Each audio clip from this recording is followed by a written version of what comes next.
Shalom, selamat pagi Bapak Ibu Saudara sekalian. Senang kita berada di rumah Tuhan. Mari kita akan mulai ibadah pada pagi hari ini. Saya undang semua kita untuk bangkit berdiri.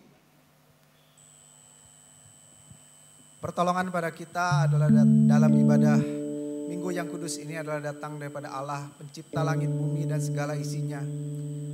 Dia setia memelihara ciptaannya dan tidak pernah meninggalkan perbuatan tangannya dari selama-lamanya sampai selama-lamanya.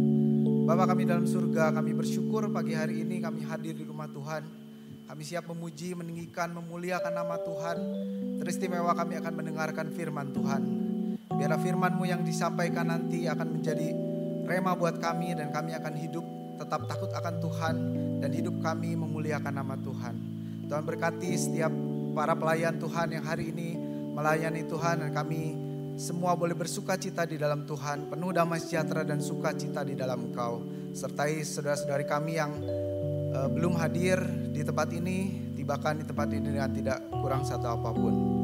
Terima kasih Tuhan, kami bersyukur untuk segala berkat dan kebaikan-Mu Tuhan. Teristimewa hari ini Tuhan, kami merayakan ulang tahun dari Bapak Gembala kami Tuhan. Terima kasih untuk penyertaan Tuhan selama ini. Kesehatan, kekuatan, pertolongan, pengurapan Tuhan yang Engkau berikan Tuhan untuk memimpin gereja kami Tuhan. Terima kasih Bapa, biarlah Engkau yang sertai tahun-tahun ke depan dalam semua pelayanannya, pekerjaannya dan keluarganya. Terima kasih Bapa, di dalam nama Yesus kami berdoa dan mengucap syukur. Amin. Shalom, selamat pagi, siap untuk memuji Tuhan pagi hari ini. Amin. Apa yang tak pernah dilihat oleh mata, apa yang tak pernah didengar oleh telinga, itu yang sudah Tuhan sediakan untuk hidup kita. Amin saudara. Amin, come on. Hey.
tidak pernah berubah, amin saudara.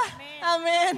Mari kita mau naikkan ucapan syukur kita kepada Tuhan. Karena dia Allah yang luar biasa. Mon. Kita mau tepuk tangan sama-sama yuk.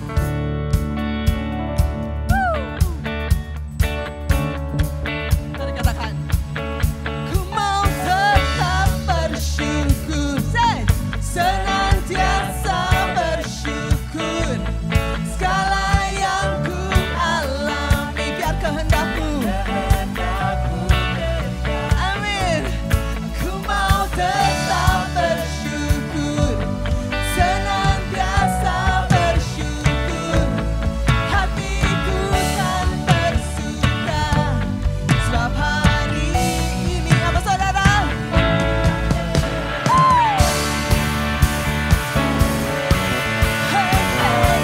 Katakan, hidupku ada di tanganmu.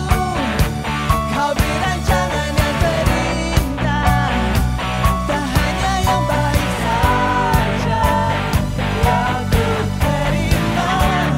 Katakan, walau tubuhku diremukkan, walau jiwaku tergoyahkan, hujanku takkan terhentikan.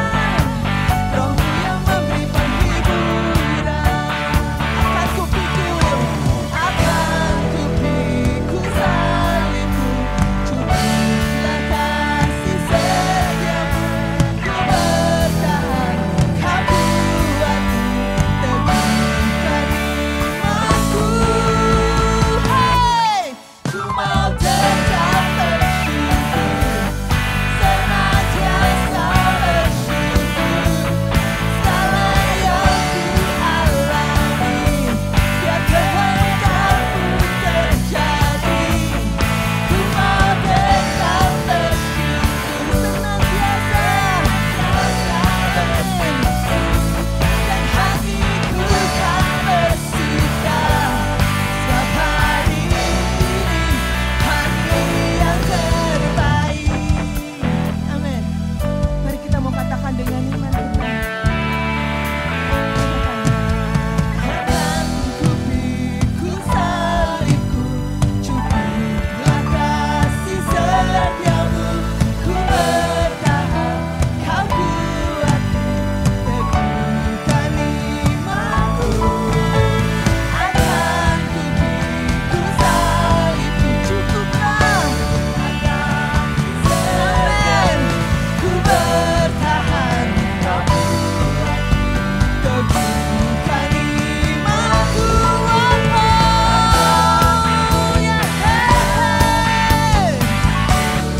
Kasih setiamu, ku bertahan, kau buatku teguhkan imanku.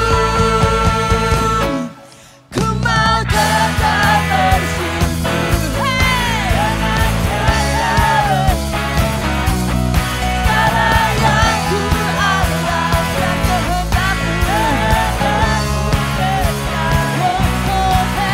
kehendakmu. Amin. Senantiasa bersyukur. Hatiku kan bersuka. Sebab hari ini hari yang terbaik.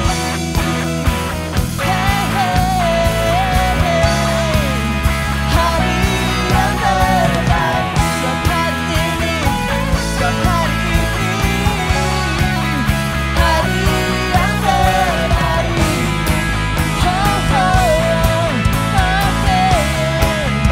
Hari yang terbaik. Mari katakan sama-sama. Sebab hari ini hari yang terbaik.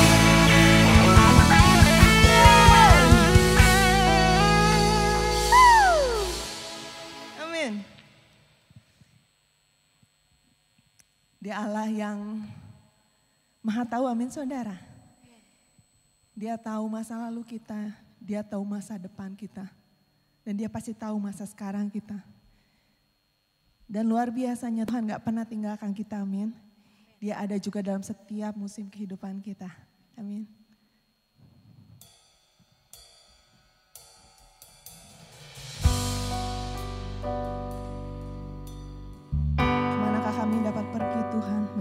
Roh-Mu.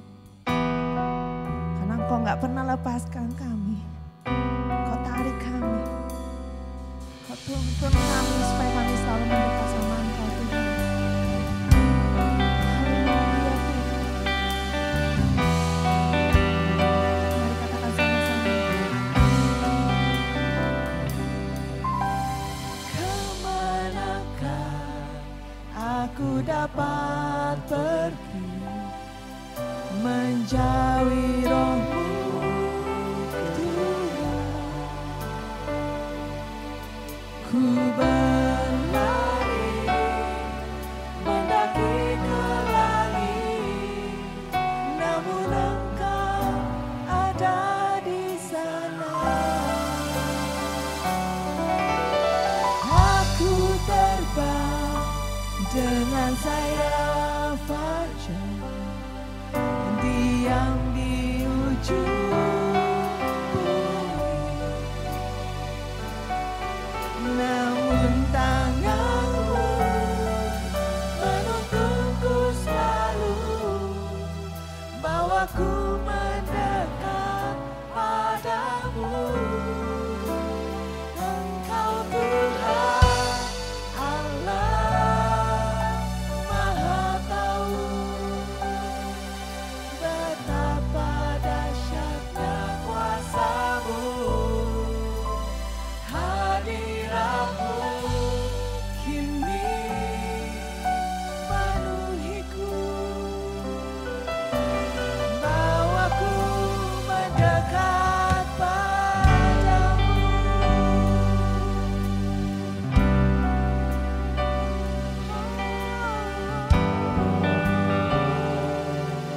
Katakan kemanakah? Kemanakah aku dapat pergi menjauhi Roh-Mu Tuhan. Ku berlari mendaki ke langit, namun Engkau ada di sana. Aku terbang dengan sayap fajar, diam di ujung bumi, namun tangan-Mu menuntunku Tuhan, dan bawa kami Tuhan padamu. Engkau Tuhan Allah Maha Tahu, betapa dahsyatnya kuasa-Mu, hadirat-Mu Tuhan, kini penuhi kami, bawaku mendekat padamu. Engkau Tuhan, Kau Allah kami Tuhan.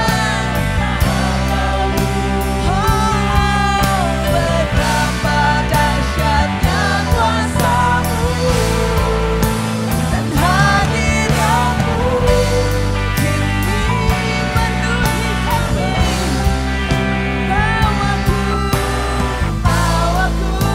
mendekat padamu. Engkau Tuhan, Engkau Tuhan Allah, amin. Maha Tahu, betapa dahsyatnya kuasa-Mu, hadirat-Mu kini penuhiku, bawaku, amin. Dan Engkau Tuhan, Kau Allah yang Maha Tahu, betapa dahsyatnya kuasa-Mu, hadirat-Mu kini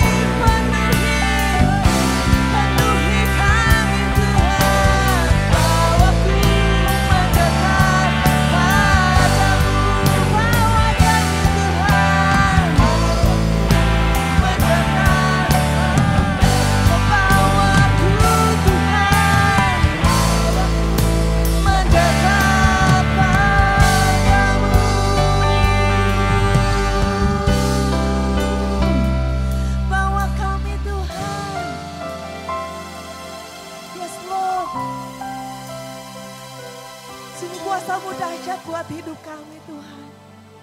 Sungguh kasih-Mu ajaib dalam hidup kami Tuhan. Kami bangga kami punya Engkau, kami bersyukur kami punya Engkau, kami bersuka cita kami punya Engkau Tuhan. Dan kami mau bawa persembahan kami. Persembahan yang terbaik buat Engkau Tuhan. Engkau ku sembah. Mari katakan dengan sungguh-sungguh.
Tiada yang lain Bapa. Hanya Kau yang kami tinggikan dalam hidup kami Tuhan. Tiada yang lain Bapa. Terima kasih Tuhan. Sungguh kami rindu penyembahan, kami menyukakan hati-Mu Tuhan. Memberi kekuatan buat masing-masing kami juga yang menyanyikan semua lagu hari ini Tuhan. Karena kami tahu kami punya Allah yang hidup.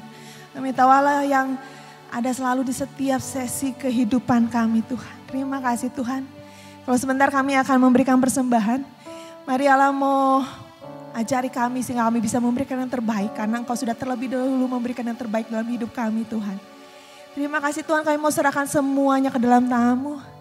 Dalam nama Tuhan Yesus kami sudah berdoa syukur. Amin. Silakan duduk, silakan memberi.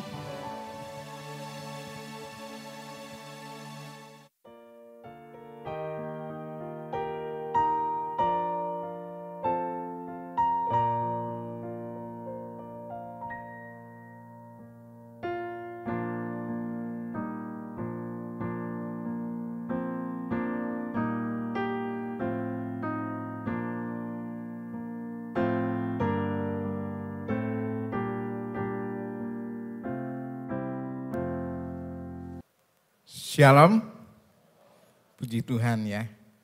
Hari ini adalah hari yang cukup bahagia untuk Bapak Gembala kita yang kita kasihi. Tuhan telah menambahkan 1 tahun ya. Tuhan telah memelihara kehidupan Bapak Gembala ini selama 78 tahun. Tuhan senantiasa menyertai ya. Kita lihat dengan luar biasa Tuhan memberi kesehatan kepada Bapak dan Ibu ya. Sehingga saat ini Tuhan menambahkan 1 tahun. Tidak, yang ingin Bapak Gembala minta adalah doa daripada jemaat Tuhan ya. Saya undang untuk Bapak dan Ibu Gembala maju ke depan. Ya, kita akan doakan. Juga semua hamba-hamba Tuhan ya, kita doakan. Mendoakan ya. Hamba-hamba Tuhan bisa maju ke depan mendoakan semuanya. Ya. Dan jemaat diundang berdiri semuanya. Kita menyanyikan mengasihi lebih sungguh.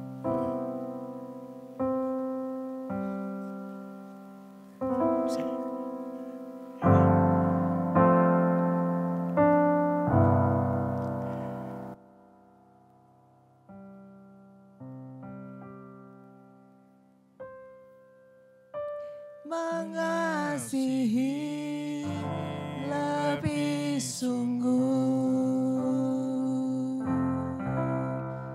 mengasihi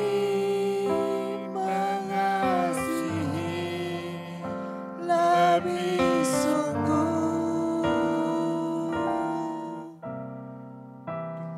Tuhan lebih dulu mengasihi kepadaku, mengasihi lebih sungguh, Melayani.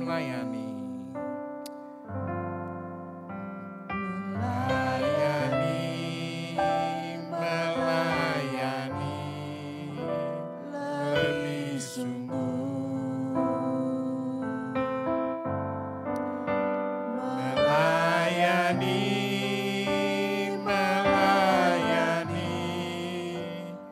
Lebih sungguh.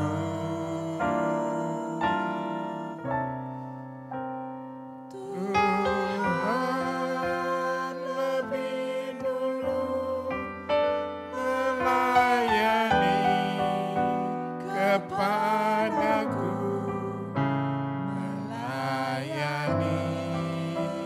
melayani lebih sungguh. Hamba-hamba Tuhan mengelurkan kedua tangan saudara kepada Bapak dan Ibu Gembala dan juga jemaat mengelurkan kedua tangannya. Kita akan berdoa dengan sehati. Kita berdoa dengan hati yang tulus. Ucapkan doa saudara. Biarlah Bapak dan Ibu Gembala diberi kesehatan yang dari Tuhan, hikmat dan karunia pengembalaan. Mari kita akan berdoa. Bapa kami dalam surga, kami mengucap syukur atas kasih karunia Allah, kemurahan Tuhan lebih daripada hidup. Tuhan telah menambahkan 1 tahun untuk Bapak Gembala yang kita kasihi. Tuhan telah memeliharanya, Tuhan telah menjaganya dengan kasih setiamu yang tidak bisa berkesudahan selama 78 tahun. Bapa dalam surga, kami sehati hamba-hambamu beserta jemaat mendoakannya ya Tuhan. Biarlah mereka diberikan kesehatan yang dari Tuhan.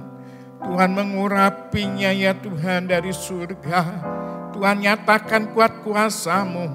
Biarlah Tuhan berikan kesehatan yang prima. Tuhan berikan kesehatan yang sempurna. Dalam pelayanan perlu tubuh yang sehat. Tuhan pun akan mengurapi dengan hikmat yang dari Tuhan. Tuhan memberikan kebenaran-kebenaran yang baru untuk disampaikan kepada kami ya Tuhan. Tuhan nyatakan kuat kuasa-Mu. Biarlah kepekaan rohani yang makin bertambah. Sehingga ya Tuhan kebenaran yang dari Tuhan diberikan kepada jemaat-Mu. Sehingga jemaat-Mu bertumbuh secara rohani dan bertumbuh secara pengenalan akan Tuhan. Bapa dalam surga, kami juga berdoa untuk anak mantu cucunya. Tuhan urapi dalam pelayanannya. Tuhan urapi dalam pekerjaannya. Tuhan nyatakan kuat kuasa-Mu. Janji Tuhan ya dan amin. Orang benar anak cucunya tidak akan meminta-minta, tetapi menjadi berkat.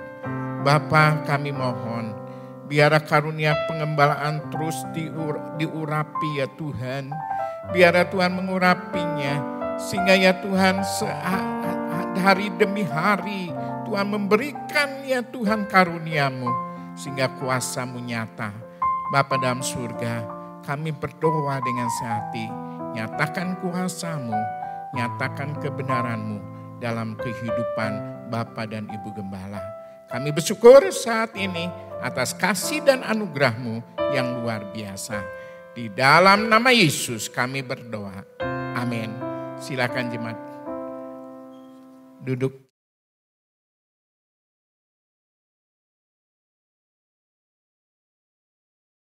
Sekali lagi shalom Bapak Ibu.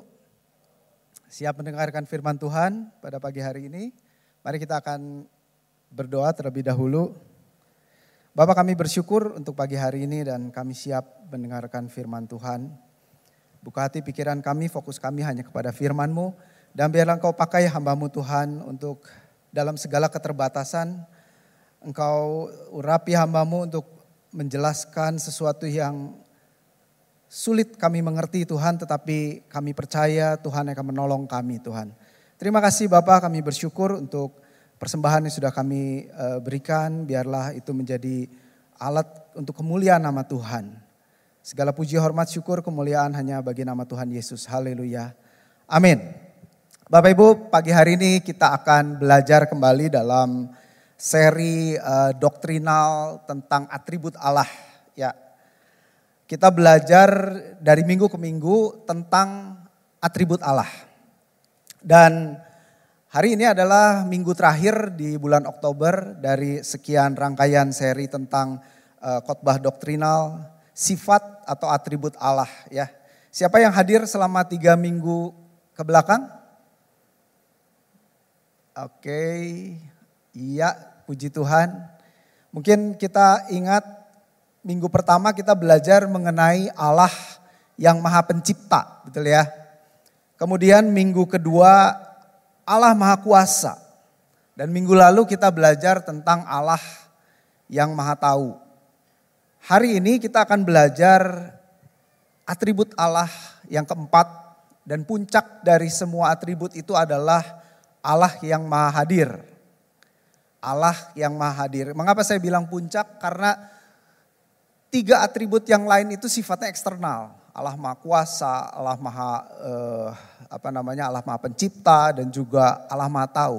Tetapi Allah Maha Hadir ini adalah sesuatu yang internal.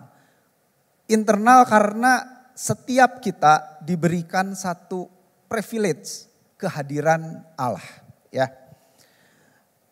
Dalam dunia sehari-hari, dalam dunia sosial, kehadiran itu menjadi sangat penting, betul.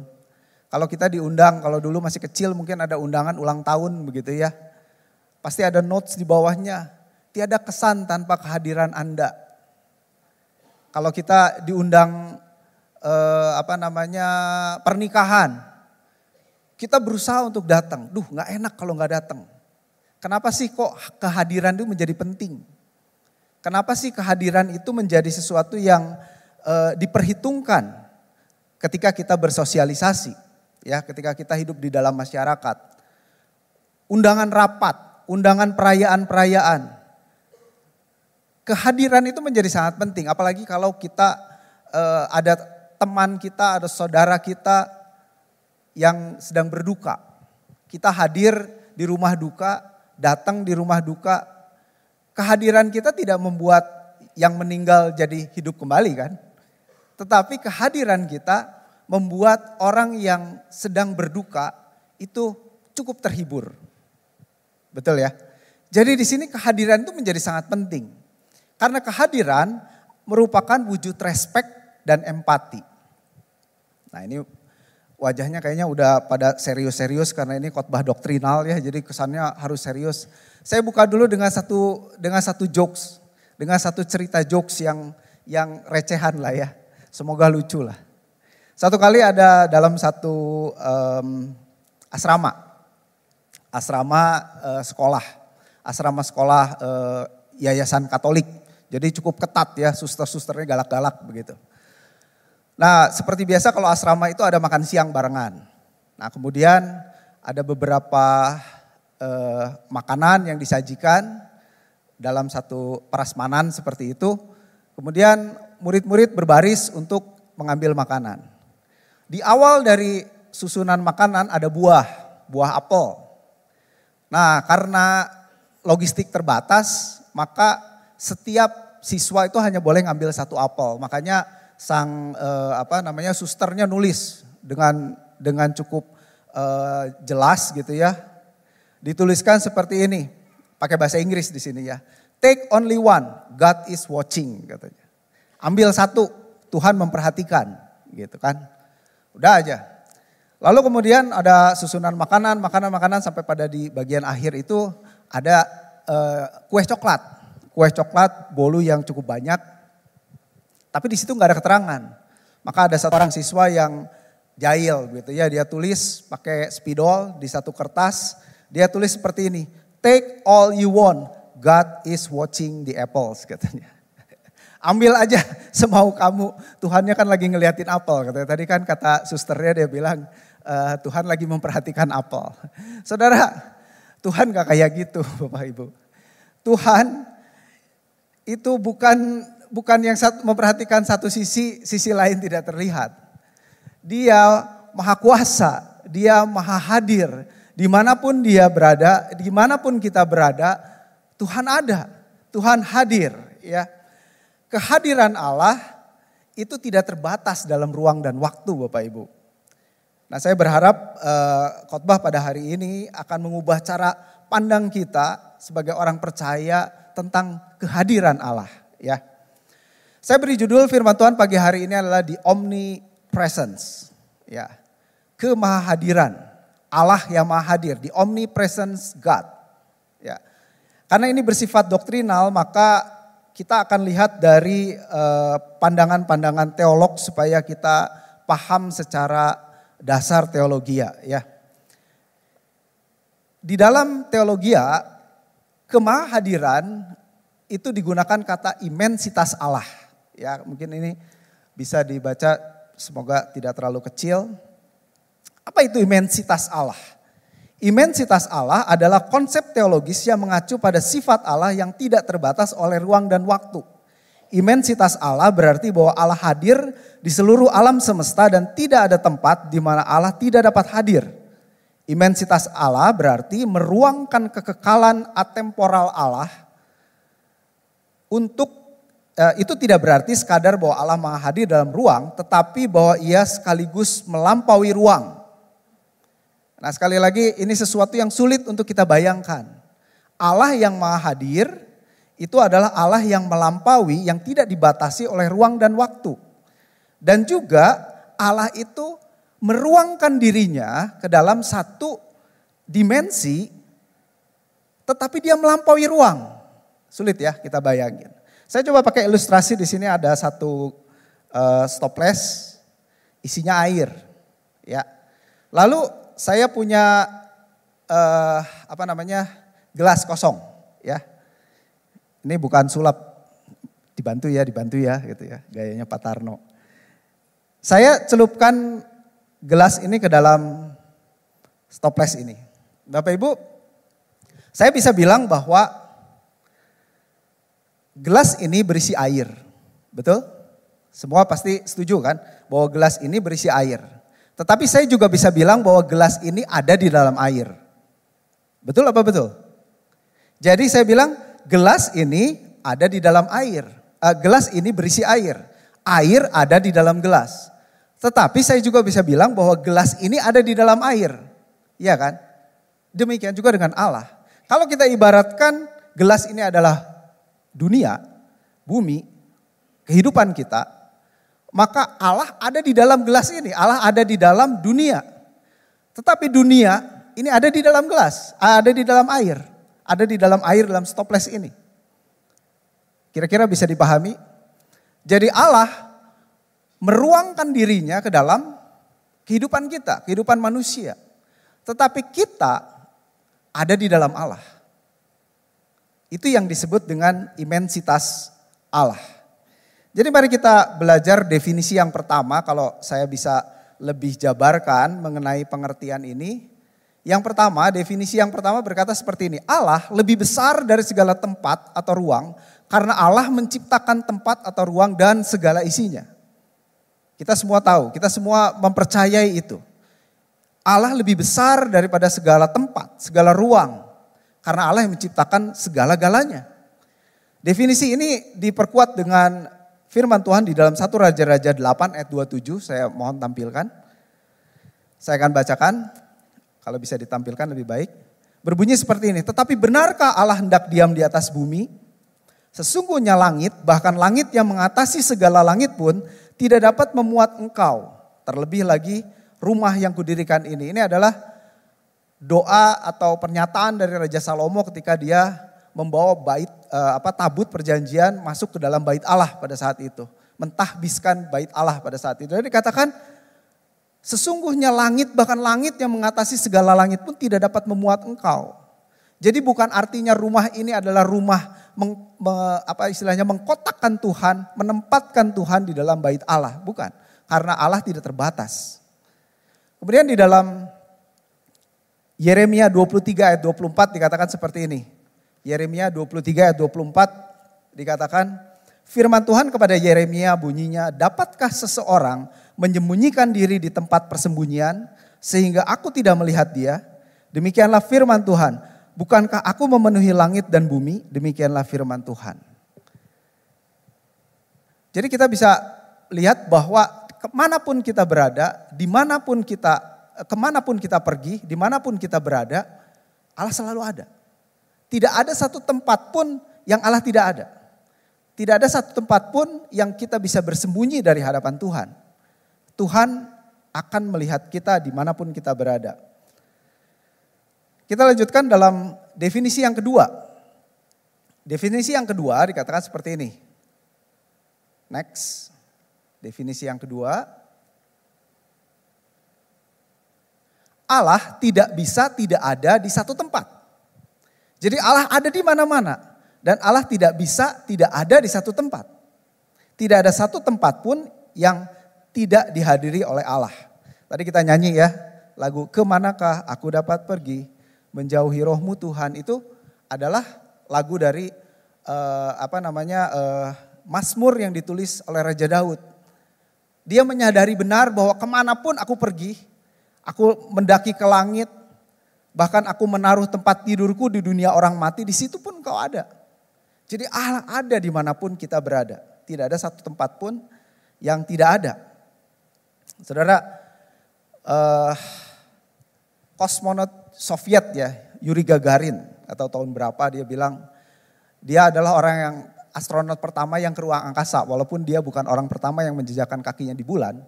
Dia bilang ketika dia sampai ke ruang angkasa, dia bilang saya gak ngelihat Allah katanya. Saya tidak melihat Allah.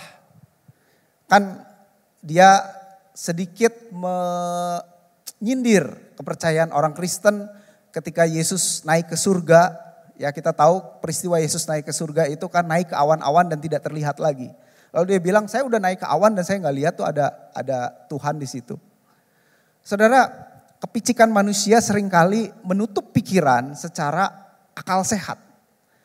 Kalau dia sebagai seorang astronot pergi ke ruang angkasa, dia pasti harus menggunakan pakaian yang sangat protektif.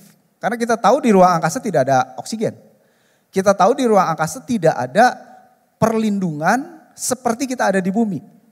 Kita bisa keluar pagi-pagi ya, pakai celana pendek, pakai baju tangan pendek begitu ya, jogging, kita kena sinar matahari, hangat, senang kita. Dan kita baik-baik saja.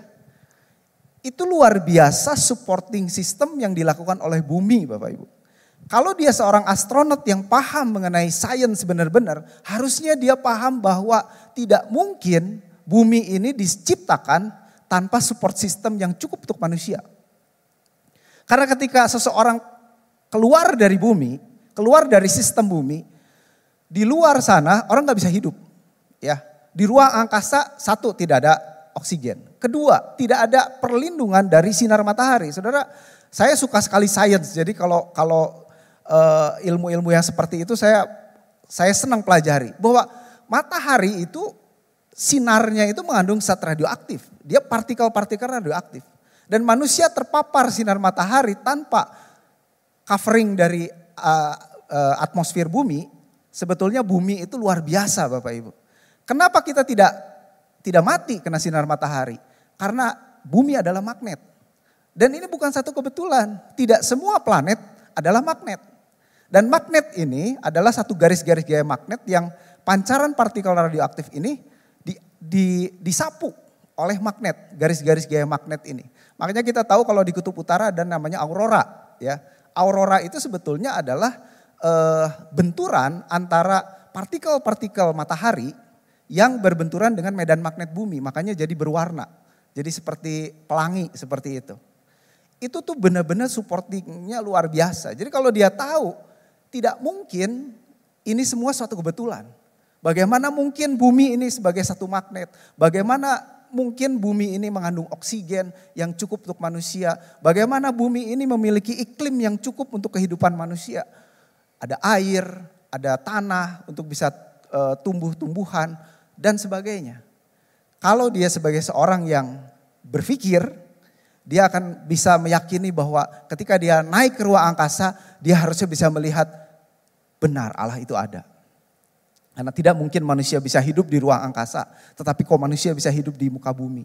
Dan hanya satu-satunya bumi yang ada kehidupan yang Tuhan siapkan untuk manusia untuk bisa hidup.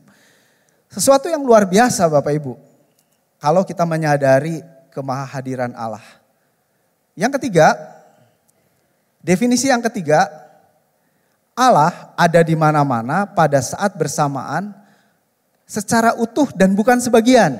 Ya, jadi kita kalau lihat dari foto ini memang sulit menggambarkan kemahahadiran Allah ya. Kalau ngelihat Yesusnya gede begitu terus ngelihat bumi itu kecil begitu, jadi kita kesannya ada raksasa yang melingkupi bumi begitu kan. Enggak seperti itu, enggak bisa digambarkan. Sulit kalau kita ngegambarkan secara visual begitu ya. Ini hanya gambaran secara sederhana aja. Sebab kalau kayak begini kan berarti Tuhan lagi memperhatikan misalnya Eropa, berarti di bagian belakang Indonesia enggak keperhatiin berarti begitu kan ya. Kan enggak seperti itu ya. Tapi hanya sebagai satu gambaran aja. Jadi bukan kakinya ada di Afrika, lalu kemudian tangannya ada di Amerika dan seterusnya, bukan seperti itu Bapak Ibu. Tetapi definisinya adalah di dalam Kisah Rasul 12 ayat 27. Dikatakan seperti ini. Kisah Rasul 12 ayat 27. Bisa ditampilkan. Supaya mereka mencari Allah dan mudah-mudahan mencari-cari dan menemukan Dia. Walaupun Ia tidak jauh dari kita masing-masing. Paulus ketika dia memberikan penginjilan kepada orang-orang Roma, dia bilang kepada Allah yang tidak dikenal. Di situ kan ada tugu pada saat itu. Karena orang Roma pada saat itu percaya banyak Allah. Dan dia bilang mudah-mudahan kepada orang Roma itu mereka mencari Allah yang tidak dikenal itu. Dan menemukan Dia. Padahal walaupun Ia tidak jauh dari kita masing-masing katanya. Ia tidak jauh dengan kita masing-masing.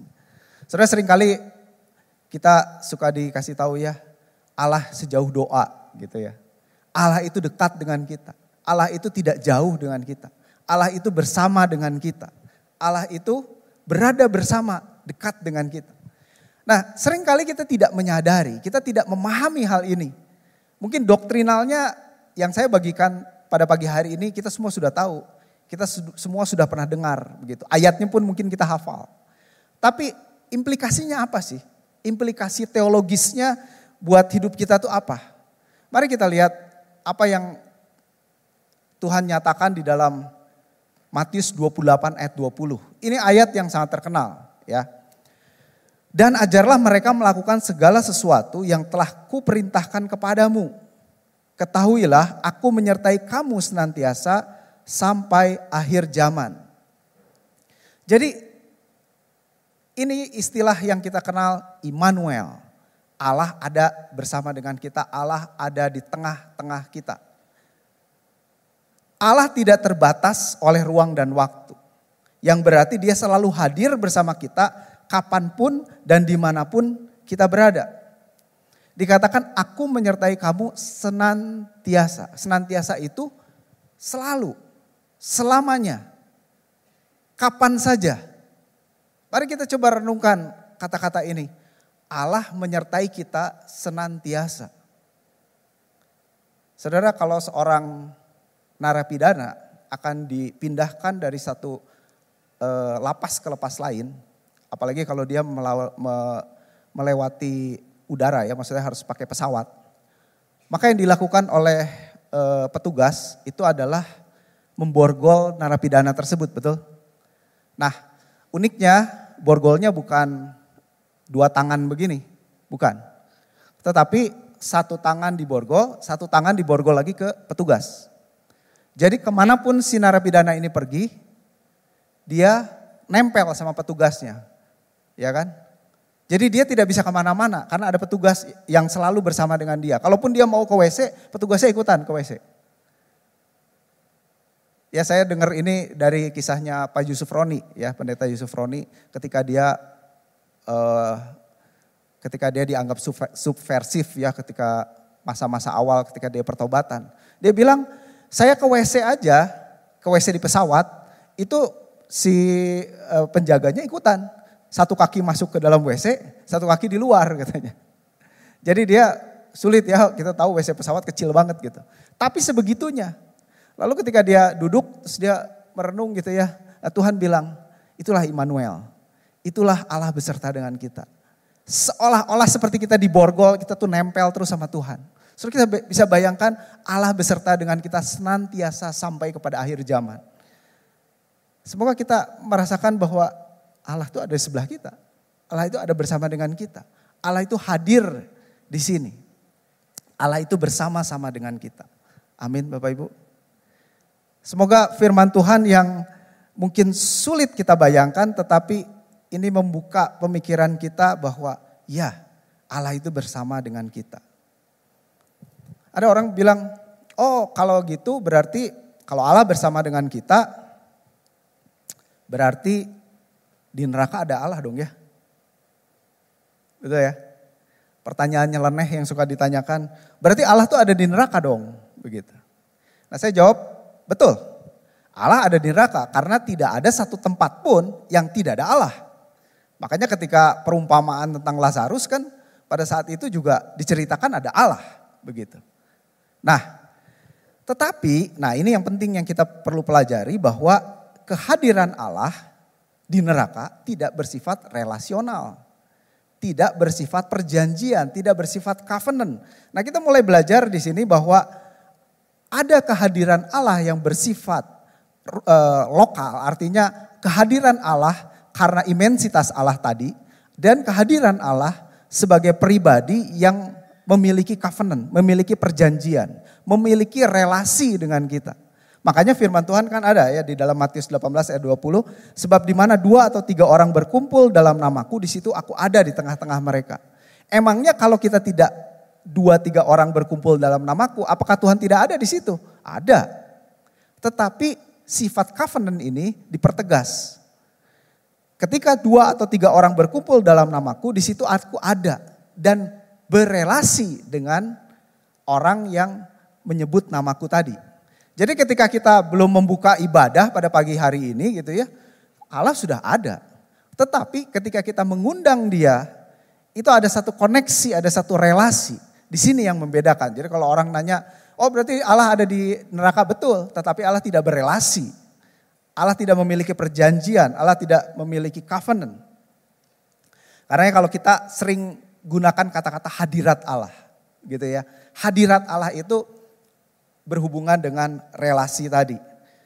Ketika kita berdoa, ya Matius 6 ayat 6 berkata seperti ini kan. Tetapi jika engkau berdoa, masuklah ke dalam kamarmu, tutuplah pintu dan berdoalah kepada Bapamu yang ada di tempat tersembunyi. Maka Bapamu yang melihat yang tersembunyi akan membalasnya kepadamu. Jadi ini personal Bapak Ibu.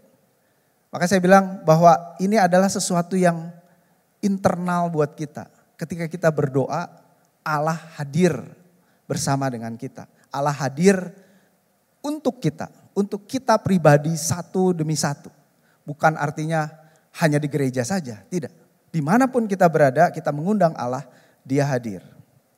Jadi jelas bahwa kehadiran Allah dapat hanya bersifat lokal atau memenuhi ruang saja, tetapi dapat juga bersifat covenant atau perjanjian yang bersifat relasional. Itulah yang kita sebut sebagai Immanuel, Allah beserta dengan kita. Ya. Lalu aplikasinya apa sih yang kita pelajari pada pagi hari ini ya? Dari pengertian kemahadiran Allah, dari doktrinal kemahadiran Allah, apa yang bisa kita pelajari, apa yang kita bisa cermati, apa yang bisa kita lakukan. Yang pertama adalah bahwa kehadiran Allah dapat mengubah cara kita hidup. Untuk apa? Untuk kita selalu hidup takut akan Allah. Jadi kalau kita tahu Tuhan itu hadir bagaikan borgol tadi istilahnya, ini mungkin analoginya agak kurang tepat tetapi apalagi gitu yang bisa saya pakai begitu ya. Allah itu nempel sama kita. Lalu kalau kita berdosa, apa enggak kita mikir 2 kali, 3 kali, 4 kali? Kan Allahnya ada bersama dengan kita. Betul? Kemahadiran Allah ini akan membuat hidup kita takut akan Allah. Karena apa? Karena Allah tidak mau berelasi dengan orang berdosa. Walaupun Allah hadir pada saat itu, tetapi Allah tidak mau berelasi. Tidak mau memiliki covenant. Tidak mau memiliki relasi sama kita. Ya, Yesaya 59 ayat 2 berkata seperti ini. Tetapi yang merupakan pemisah antara kamu dan Allahmu ialah segala kejahatanmu. Dan yang membuat dia menyembunyikan diri terhadap kamu. Nah ini menyembunyikan diri bukan artinya Tuhan tidak ada begitu. Tetapi dia tidak mau berelasi dengan kita. Menyembunyikan diri daripadamu adalah segala dosamu. Sehingga ia tidak mendengar ialah segala dosamu. Amsal 15 ayat 29 berkata seperti ini. Tuhan itu jauh daripada orang fasik. Tetapi doa orang benar didengarnya. Jelas sekali. Dia tidak berelasi dengan orang fasik, dengan orang berdosa. Jadi kita bisa bayangkan kalau kita jauh daripada Allah dalam artian relasi, ini sangat berbahaya buat hidup kita, betul? Jadi dengan kita tahu kemahadiran Allah, maka kita sadar bahwa kehadiran Allah membuat kita berawas-awas, berhati-hati, aware dengan hidup kita. Ini jangan-jangan saya menyimpang. Kalau saya menyimpang, saya berdosa, maka saya tidak memiliki relasi yang benar dengan Allah.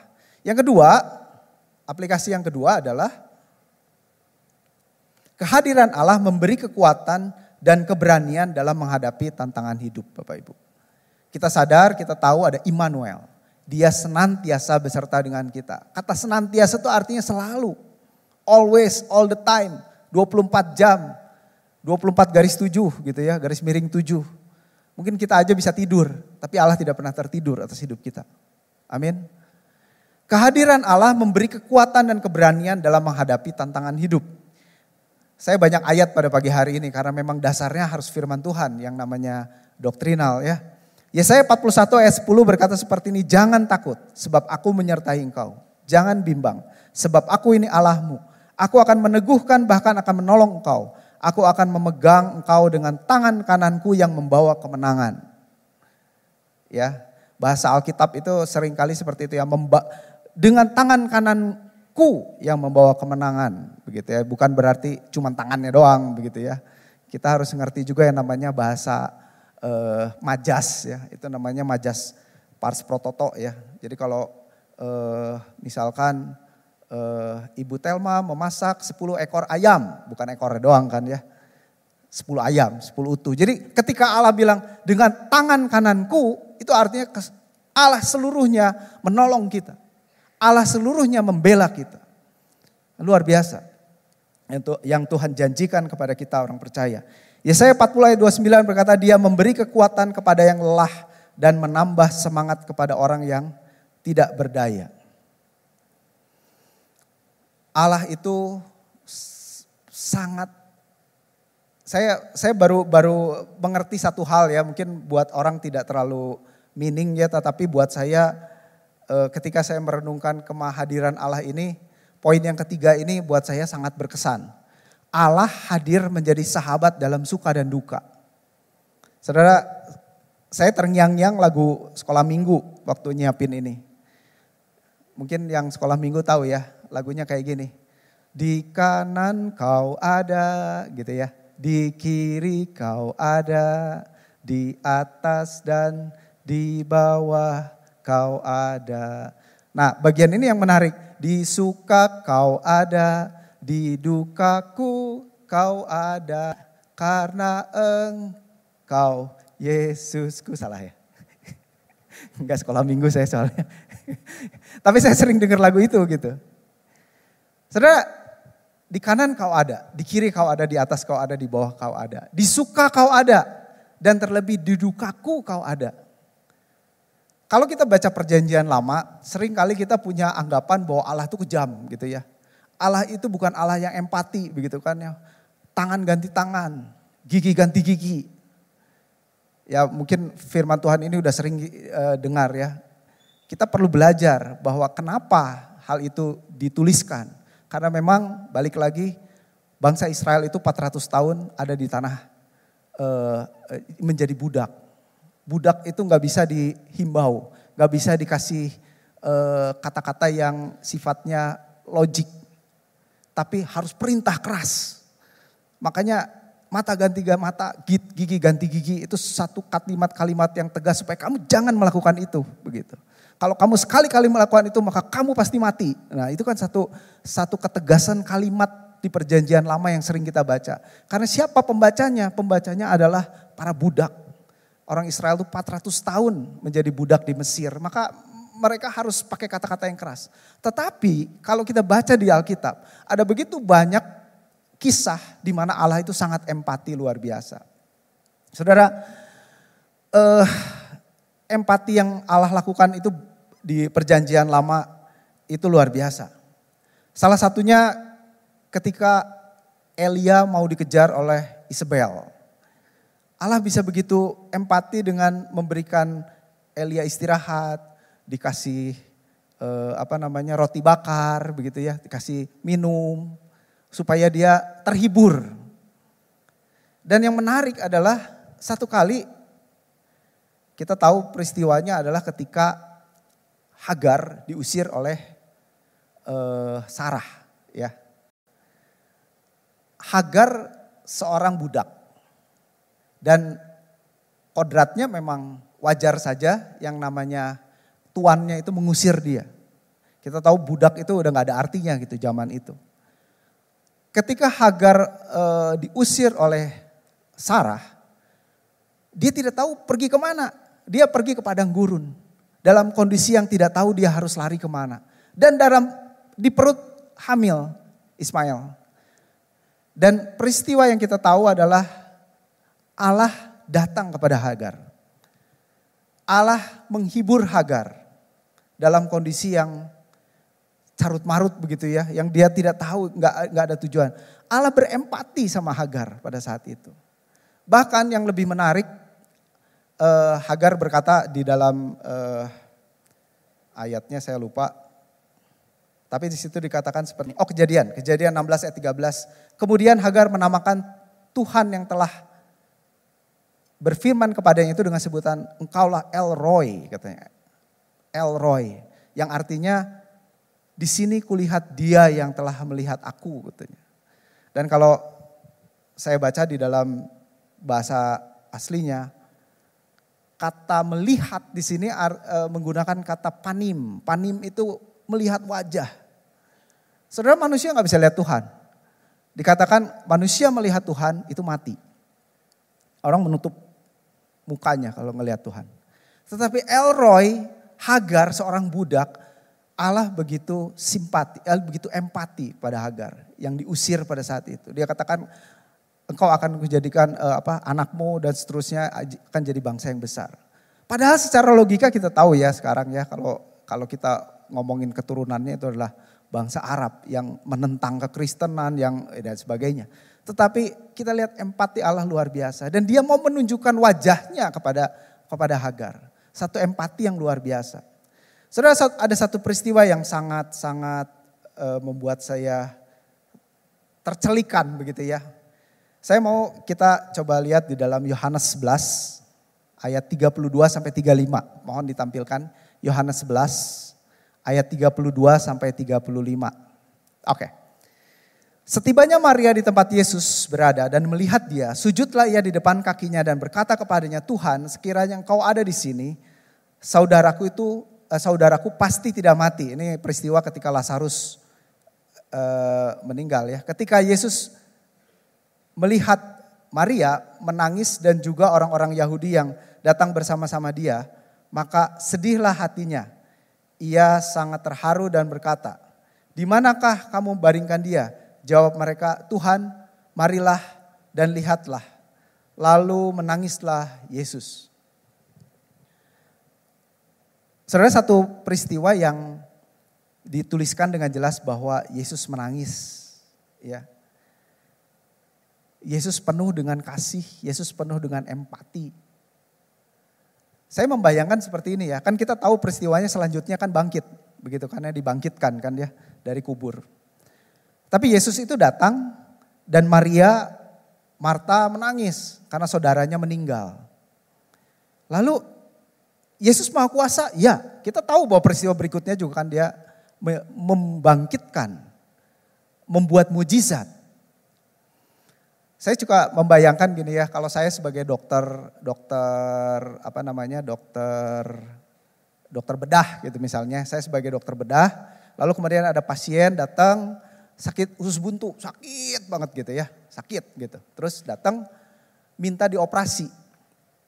Pasti saya akan ketemu dia dan saya akan bilang, oh tenang, gampang. Ini operasinya sebentar, setengah jam juga beres, apalagi sekarang udah canggih ya, pakai laparoskopi cuma tinggal ditusuk begitu kayak main game, potong ambil aja. Tentu sih sebagai dokter bedah, kita ngelihat seperti itu, kita cuma tinggal ngomong tenang aja, sebentar juga beres kok, sebentar juga sembuh. Tapi yang dilakukan Yesus gak kayak gitu. Ketika orangnya lagi kesakitan, ibaratnya kalau saya sebagai dokter bedah, terus dia lagi kesakitan, saya duduk, pegang tangannya dan ikut menangis. Buat saya itu sesuatu yang tidak rasional begitu. Ya kalau saya seringkali misalnya kalau ada problem, ada apa, ada kesulitan segala macam, lebih banyaknya pakai rasio. Oh ini solusinya ini, oh ini harusnya begini, oh ini harusnya begitu. Seringkali saya sulit sekali berempati gitu. Lah ini kan solusinya cuma tinggal ini. Tapi bisa gak sih duduk, diam, bersama dengan orang yang sedang menderita dan ikut menangis sama dia. Saudara, yang Yesus lakukan ini luar biasa. Dia Maha Kuasa. Hanya dengan ucapan saja bangkit itu. Tetapi yang dia lakukan, dia menangis bersama dengan Maria dan Marta. Saudara, ini sesuatu yang membuat saya terenyuh dan saya pikir kita tuh hidup harus empati ya. Tuhan aja empatinya luar biasa gitu ya. Allah itu hadir dan ikut berempati. Ketika saudara sakit, ketika saudara dalam masalah yang besar, dia bersama dengan saudara dan ikut menangis bersama dengan saudara. Amin, Bapak Ibu. Dia bukan, oh ya solusinya yang begini, ini harusnya begini, harusnya begitu, enggak. Tapi dia duduk bersama dengan kita dan dia merasakan penderitaan kita. Dan dia merasakan beban kita, merasakan kesulitan kita. Dan dia memberikan jalan keluar. Karena kita tahu akhirnya juga bangkit. Bapak Ibu, biarlah pagi hari ini kita belajar Allah yang Maha Hadir. Kehadiran Allah di dalam hidup kita membuat kita tahu bahwa Dia selalu bersama dengan kita. Saya tutup dengan satu firman Tuhan, Lukas 12 ayat 6 dan 7. Bukankah 5 ekor burung pipit dijual seharga 2 keping uang kecil? Sungguh pun demikian tidak seekor pun yang dilupakan Allah. Bahkan rambut kepalamu pun terhitung semuanya. Karena itu jangan takut. Karena kamu lebih berharga daripada banyak burung pipit. Amin. Kita lebih berharga. Dia bahkan mau mati buat kita. Dia bahkan menebus dosa kita. Dia hadir bersama dengan kita. Amin Bapak Ibu, mari kita akan tunduk kepala. Bapak, kami bersyukur Tuhan atas kehadiran-Mu Tuhan di dalam hidup kami. Ada banyak hal-hal yang seringkali kami tidak mengerti. Tetapi kami tahu Engkau selalu beserta dengan kami Tuhan. Engkau yang selalu menolong kami dalam segala hal kesulitan, apapun tantangan hidup ini Tuhan. Kami tahu Engkau beserta dengan kami, bersama dengan kami. Karena kehadiran-Mu Tuhan sungguh nyata buat hidup kami Bapa. Terima kasih Tuhan, terima kasih Yesus. Biarlah kami senantiasa memaknai kehadiran ini untuk kami hidup tetap takut akan Allah. Dan kami selalu mengandalkan Engkau Tuhan. Terima kasih Bapa, di dalam nama Yesus kami berdoa dan ucap syukur. Amin.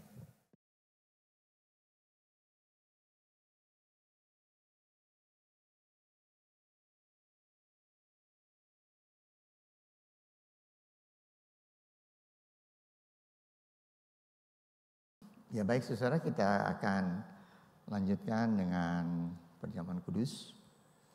Baik, kita mempersiapkan segala sesuatu untuk perjamuan kudus ini. Ya.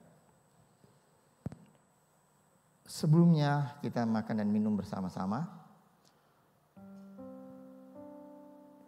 Saya akan membacakan firman Tuhan untuk kita semua. Demikianlah firman Tuhan. Sebab apa yang telah kuteruskan kepadamu telah aku terima dari Tuhan. Yaitu bahwa Tuhan Yesus pada malam waktu ia diserahkan mengambil roti. Dan sesudah itu ia mengucap syukur atasnya. Ia memecah-mecahkannya dan berkata, inilah tubuhku yang diserahkan bagi kamu. Perbuatlah ini menjadi peringatan akan aku. Demikian juga ia mengambil cawan sesudah makan, lalu berkata, cawan ini adalah perjanjian baru yang dimeteraikan oleh darahku. Perbuatlah ini, setiap kali kamu meminumnya menjadi peringatan akan aku. Sebab setiap kali kamu makan roti ini dan minum cawan ini, kamu memberitakan kematian Tuhan sampai ia datang. Jadi barang siapa dengan cara yang tidak layak makan roti atau minum cawan Tuhan, ia berdosa terhadap tubuh dan darah Tuhan. Karena itu hendaklah tiap-tiap orang menguji dirinya sendiri. Dan baru sudah itu ia makan roti dan minum dari cawan itu. Karena barang siapa makan dan minum tanpa mengakui tubuh Tuhan, ia mendatangkan hukuman atas dirinya. Sebab itu banyak di antara kamu yang lemah dan sakit, dan tidak sedikit yang meninggal. Kalau kita menguji diri kita sendiri, hukuman tidak menimpa kita. Tapi kalau kita menerima hukuman dari Tuhan, kita dididik supaya kita tidak akan dihukum bersama-sama dengan dunia. Saudara-saudara, sakramen perjamuan kudus yang diadakan oleh Gereja Rehoboth Jemaat Bandung tiap bulan, tiap minggu keempat. Kenapa mesti tiap minggu keempat? Mungkin ada yang berkata, kan kalau mau perjamuan kudus dibacakan ayat, nyanyi, setelah itu kita makan roti, minum anggur, selesai. Tidak hanya demikian saudara. Maksudnya supaya pada saat kita makan dan minum perjamuan kudus, kita mengingat akan kasih karunia Tuhan yang begitu besar untuk kita semua. Sehingga kita boleh diselamatkan yang seharusnya kita dihukum. Siapa saudara dan saya? Kita bukan apa-apa di hadapan Tuhan. Tapi Allah mau mengirimkan anak yang tunggal untuk mati di atas kayu salib, menyelamatkan saudara dan saya. Satu hal yang tidak bisa terpikirkan oleh manusia dimanapun juga. Tapi itu Allah sudah kerjakan untuk kita. Oleh sebab itu pada saat-saat seperti ini, kita ingat kembali bagaimana kasih Allah yang begitu besar untuk kita semua. Sehingga itu boleh membawa kita lebih mengasihi Tuhan dan mau hidup sesuai dengan kebenaran Allah. Mari saudara, kita akan berdiri bersama-sama. Kita akan nyanyi satu kur, yaitu Tuhan Yesus Kau. Dan kita akan berdoa bersama-sama.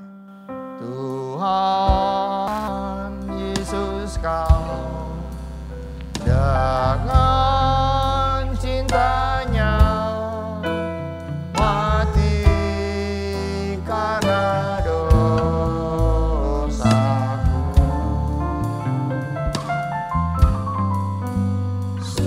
supaya saya percaya Dia dan hidup sampai selamanya.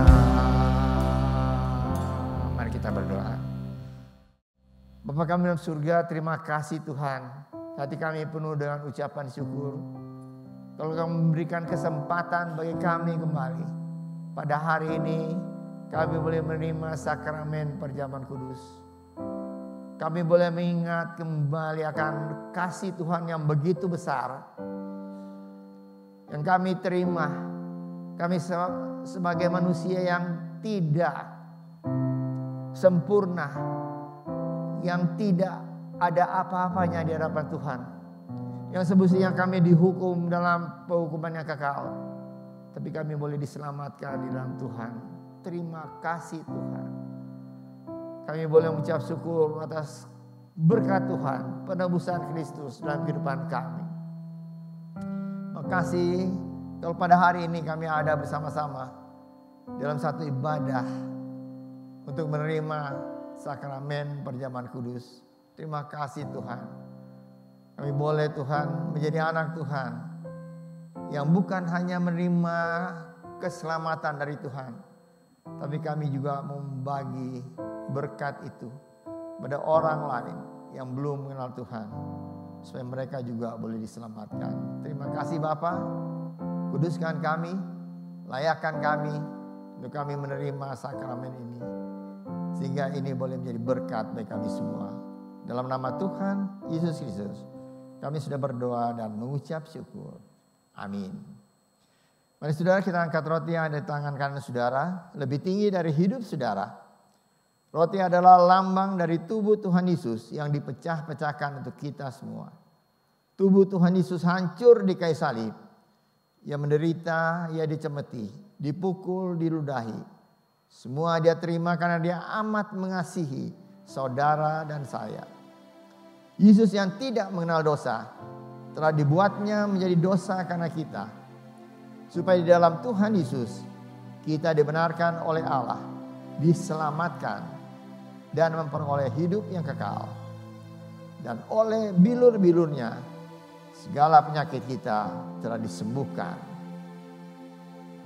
Dan ketika mereka sedang makan, Yesus mengambil roti, mengucap berkat atasnya, memecah-mecahkannya, lalu memberikannya kepada murid-muridnya dan berkata, "Ambillah, makanlah, inilah tubuhku yang diserahkan bagi kamu.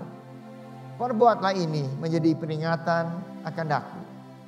Bukankah roti yang kita pecah-pecahkan adalah persekutuan dengan tubuh Kristus? Marilah kita makan bersama-sama dalam nama Tuhan Yesus Kristus. Amin.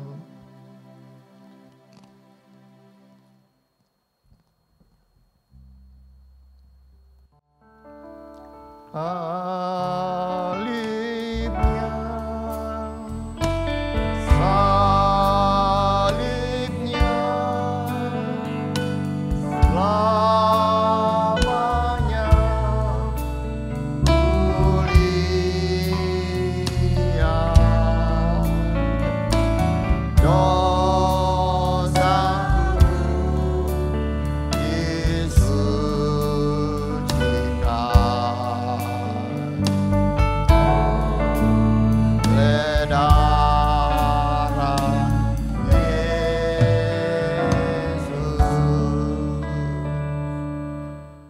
saudara, kita angkat cawan yang berisi anggur di tangan kanan saudara, lebih tinggi dari hidup saudara.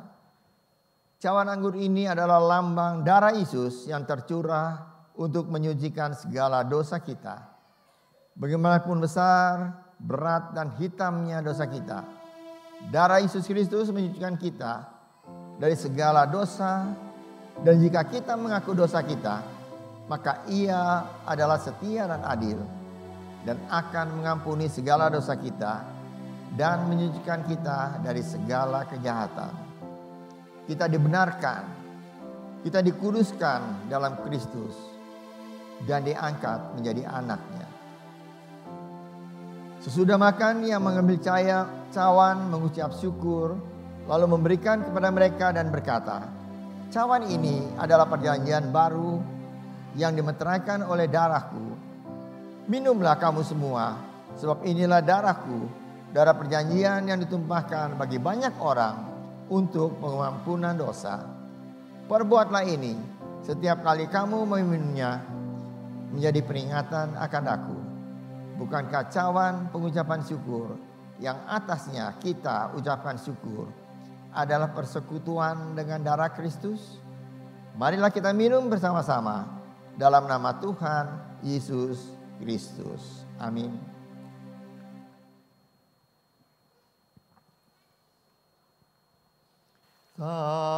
Salibnya, salibnya, selamanya mulia. Dosaku disucikan.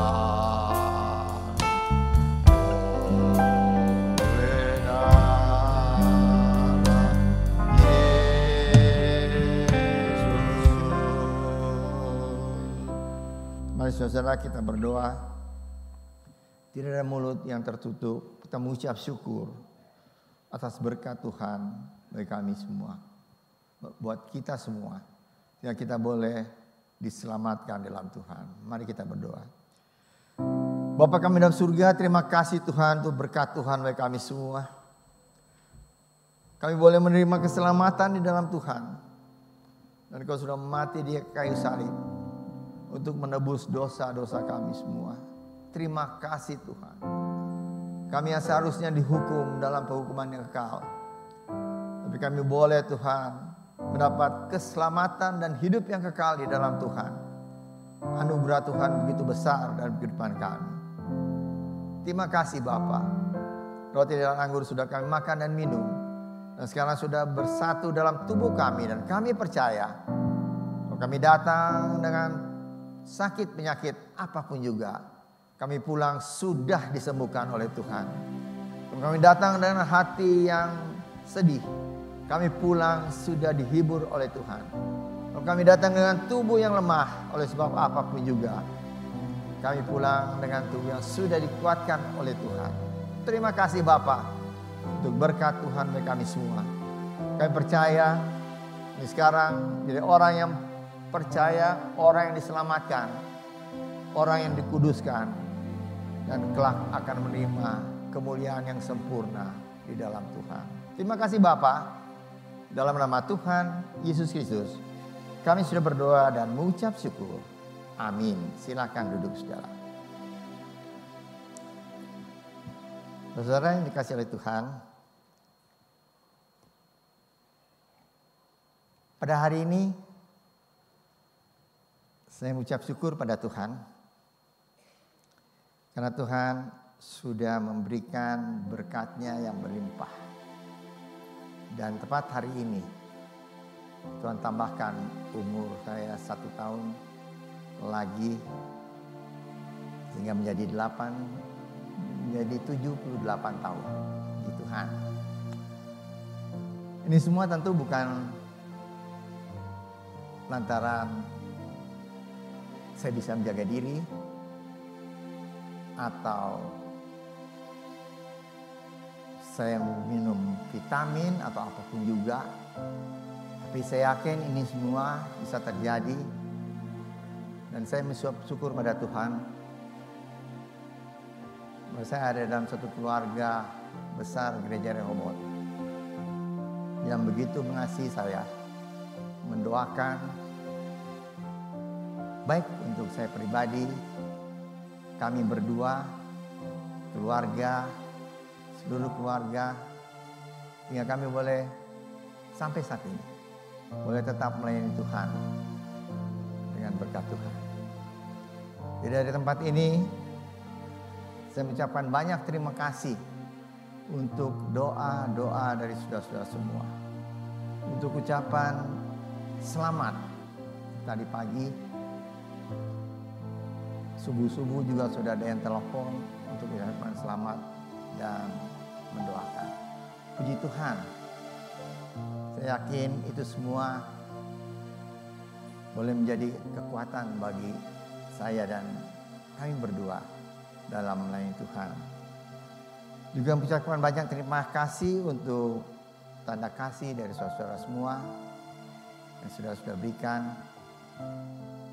Saya tidak dapat membalas, tapi saya berdoa supaya Tuhan memberkati saudara dengan berkat yang berlimpah. Kedua, saudara, mari kita berdoa bersama-sama karena tahun ini Gereja Rehoboth akan mengutus misionaris. Kalau kira-kira 22 tahun yang lalu Gereja Rehoboth mengutus misionaris ke Manila, ke Filipina, yaitu Bapak Pendeta Reddy dan Ibu Elsa. Dan sampai di sana ada mereka memimpin satu jemaat yang terdiri dari 5 sampai 10 orang. Dan puji Tuhan, kalau sampai sekarang jumlah jemaat di Manila ada sekitar 150 orang yang aktif melayani dan kira-kira 100 orang lebih yang tidak aktif melayani. Puji Tuhan. Dan tahun ini Gereja Rehoboth juga akan mengirim misionaris ke Kamboja. Kamboja di kota Phnom. Saudara, Kamboja itu agama yang terbesar di sana adalah Buddha. Agama Buddha di sana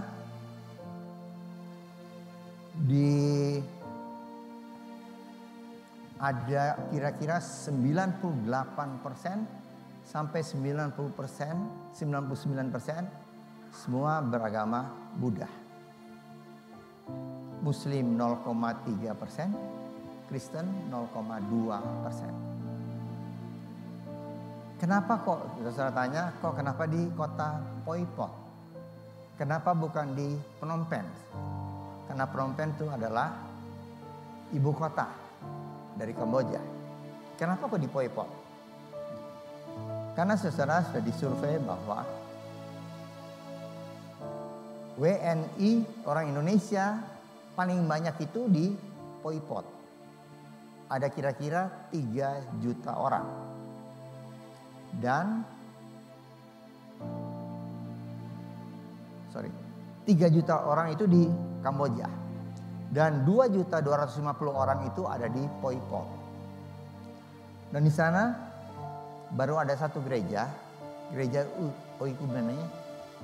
Jadi beberapa gereja yang gabung jadi satu di sana.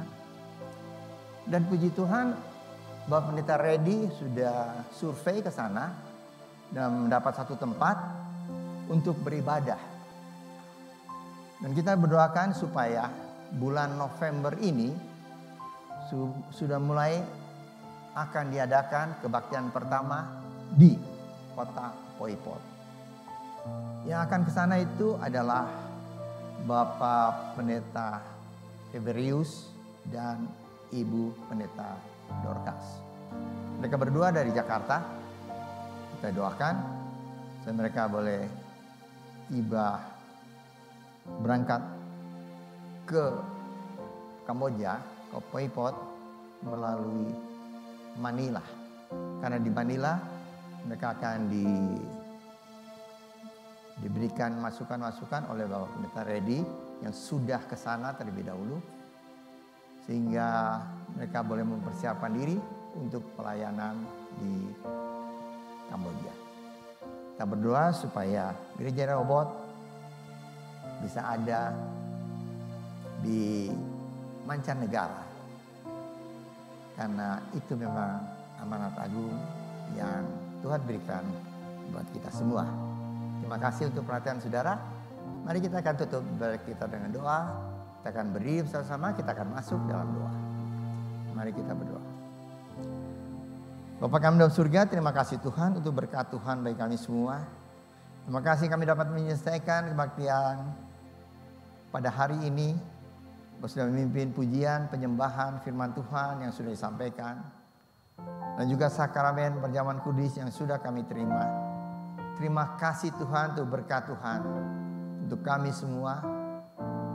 Kami boleh menjadi anak Tuhan yang dapat memuliakan Allah melalui hidup kami dimanapun kami berada. Kami juga berdoa untuk utusan misionaris ke Kamboja, ke Pol Pot. Mari Tuhan Kau sediakan tolong supaya hamba Tuhan yang akan ke sana Kau akan pakai sehingga boleh mendatangkan banyak jiwa untuk kerajaan surga di Kamboja sana. Terima kasih Bapa untuk berkat Tuhan. Kami berdoa untuk saudara-saudara yang sudah memberikan persembahan, mengembalikan perpuluhan yang Tuhan punya. Ajar pada kami untuk memberikan yang terbaik. Karena Kau sudah memberikan yang terbaik bagi kami, yaitu keselamatan dan hidup yang kekal. Makasih Tuhan, kami akan masuk dalam minggu yang baru berjalan bersama dengan Tuhan. Kami tidak berjalan sendiri, tapi Engkau menyertai hidup kami semua. Dan kami secara pribadi, keluarga kami, usaha kami, pekerjaan kami, dan juga pendidikan dari anak-anak kami semua. Terima kasih Bapa. Percaya Tuhan sudah mendengar doa kami dan ucapan syukur kami ini. Kami naikkan dalam nama Tuhan Yesus Kristus yang menjadi juru selamat kami yang hidup. Saudara yang dikasih oleh Tuhan, angkat tangan saudara untuk menerima berkat Allah. Arahkan hati saudara kepada Tuhan dan hadirat-Nya. Maka berkat Allah memenuhi hidup saudara. Amin. Berkat Allah memenuhi keluarga saudara. Amin. Berkat Allah memenuhi kesehatan saudara. Amin. Berkat Allah memenuhi pekerjaan saudara. Amin. Dan jadilah berkat dimanapun saudara berada.